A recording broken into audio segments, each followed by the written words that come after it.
Assalamualaikum warahmatullahi wabarakatuh. Perkenalkan, kami dari mahasiswa Politeknik Negeri Sriwijaya, jurusan Teknik Kimia, program studi D4 Teknologi Kimia Industri. Kami dari kelompok 4, saya Akbar Ramadan. Saya Alfiza Wijaya. Saya Sinta Fiani. Saya Nasya Abdeni Ahmadisa. Saya Dwi Nur Febrianti. Saya Bima Barakasena. Dan di sini kami akan melakukan praktikum kation dan anion.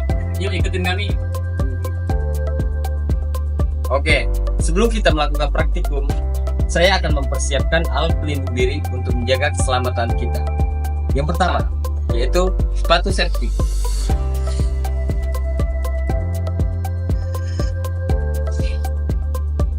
Yang kedua, kita harus memakai baju praktek. Yang ketiga, kita harus menggunakan sarung tangan. Dan yang terakhir, itu helm safety. Berikut pada sesi ini kami akan memperkenalkan alat dan bahan yang akan digunakan dalam praktikum ini. Yang pertama yaitu tisu, dan yang kedua yaitu 3 buah gelas kimia. Yang selanjutnya yaitu parameter yang digunakan yaitu Kronometer, pH meter, dan bahan yang kami gunakan adalah air umpan yang ada di kolom isi. Baiklah, pada tahap ketiga kita lanjut ke pengenalan alat. Di sini saya akan mengenalkan alat yang akan kita gunakan, yaitu alat ion exchanger atau penukar ion. Baiklah, di sini bisa kalian lihat alatnya. Di sini terdapat 2 resin. Yang pertama ada resin anion dan resin kation. Baiklah, yang pertama saya akan menghidupkan alatnya terlebih dahulu.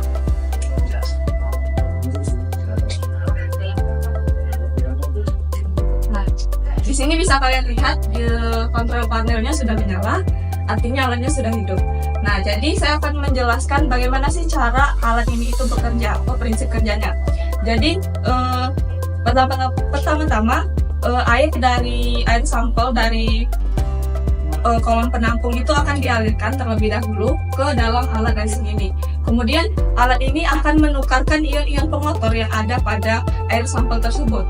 Nah, kalau untuk alat resin anion ini yang akan dilakukan yaitu alat ini itu akan menukarkan ion-ion negatif yang ada pada air sampel. Nah, untuk ion yang akan dilepas yaitu bisa berupa ion alhamin dan ion sehelmin. Dan untuk alat kation, pada alat resin kation ini yang akan ditukarkan yaitu ion-ion positif.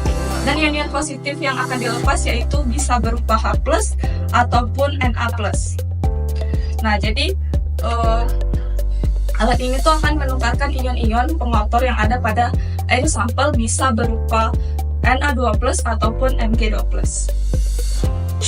Berikut selanjutnya ini tahap keempat dalam pengambilan sampel, di mana pada gelas kimia kita berikan label terlebih dahulu dan lanjut dengan mengisi air sampel umpan sebanyak 100 ml.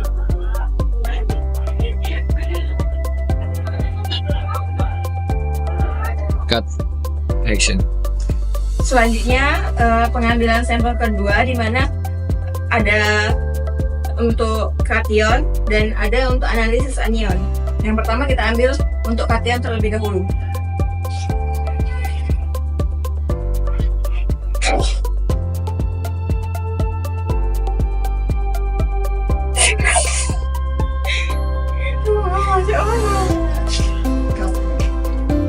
Selanjutnya yaitu pengambilan sampel anion kation.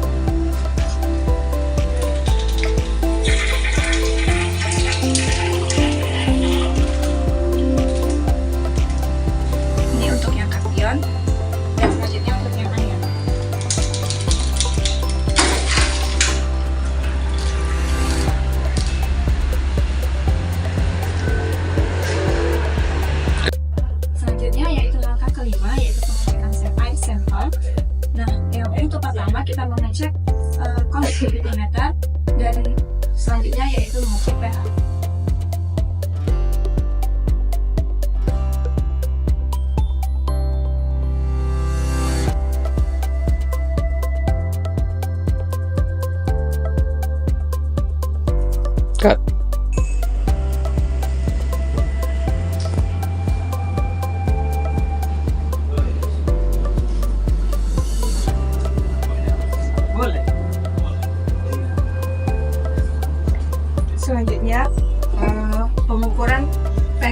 sampel yang sama.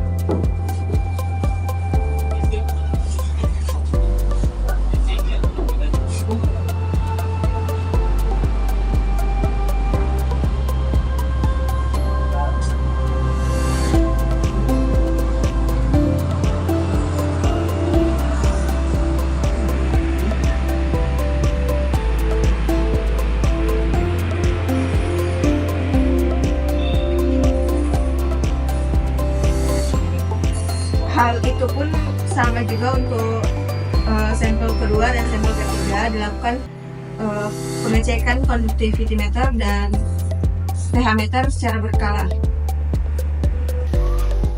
Pada percobaan kali ini mengenai pengolahan eksternal air umpan boiler dilakukan dengan pengamatan terhadap air dalam kondisi sebelum perlakuan dan air dalam kondisi sesudah perlakuan. Adapun tujuan dari percobaan ini yakni memahami sistem pengolahan air dengan metode pertukaran ion serta menganalisa air sebelum dan sesudah dilewatkan dalam kolom resin. Sampel yang digunakan untuk kondisi sebelum perlakuan yaitu air PDAM yang disimpan dalam tangki. Pada sampel ini pengolahan eksternal, di mana pengolahan secara eksternal dimaksudkan untuk menurunkan nilai kesadahan melalui proses pelunakan dan mengurangi gas terlarut terutama gas O2. Proses pelunakan itu sendiri merupakan pengolahan air untuk mengurangi kesadahan Ca2+ dan Mg2+. Pengolahan air untuk umpan boiler dengan cara pertukaran ion menggunakan resin, anion, dan kation ini melibatkan kolom resin penukar kation dan anion yang digunakan untuk mengganti ion-ion yang terkandung dalam air ataupun umpan boiler. Proses pertukaran ion dapat membantu menghilangkan kesadahan dan demineralisasi dari umpan boiler. Proses ini dapat dikombinasikan dengan metode pengolahan air lainnya seperti reverse osmosis. Pengolahan air untuk umpan boiler sangat penting untuk menjaga kinerja boiler dan mencegah kerusakan akibat kerak dan korosi. Adapun reaksi yang terjadi dalam kolom resin penukaran ion dan regenerasi penukaran ion adalah sebagai berikut. Resin penukar ion adalah polimer yang dapat melepaskan ionnya, kemudian mengganti atau menukar dengan ion lain yang ada di dalam suatu larutan yang dialirkan ke permukaan tersebut. Untuk resin kation mengandung ion positif yang dapat dilepaskan, yaitu H+ atau Na+. Sedangkan anion mengandung ion negatif yang dapat dilepaskan, yaitu OH- atau Cl-. Untuk ditukar kandungan anion yang ada di dalam air. Mineral yang menyebabkan kesadahan ialah kalsium dan magnesium.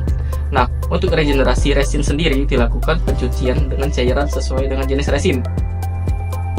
Pada kation, kita akan menggunakan larutan HCl, ion H+ yang jumlahnya banyak mampu menggantikan positif Ca2+ yang berikatan dengan resin sehingga menjadi RH+.